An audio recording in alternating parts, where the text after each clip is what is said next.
Hey, what's up guys? It's Pete over at GPG, and today we're going to go over the most common avoidable mistakes that we find on dental websites. 1. Using stock photos.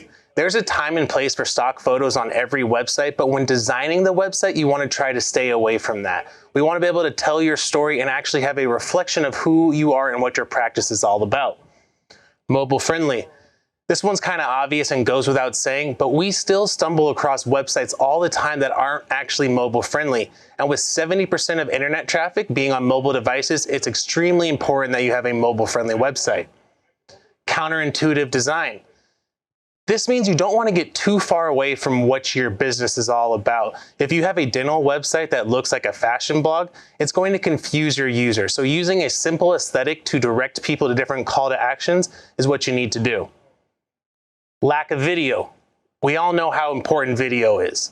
In fact, Google says that 80% of people prefer watching a video over reading text when looking for a new product or service. Poor branding.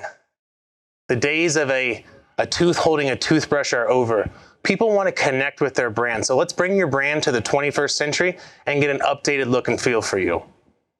Out-of-date SEO strategies. SEO strategies are constantly changing. As marketers figure out ways to trick the search engines figure out ways to stay ahead of the marketers. So working with a marketing company that knows what they're doing is very important. Then we have using minimal or duplicate content. A lot of companies out there will recycle their content among all of their members, not giving you any authority in the eyes of Google. Make sure that you have unique content so Google can index you and rank you accordingly.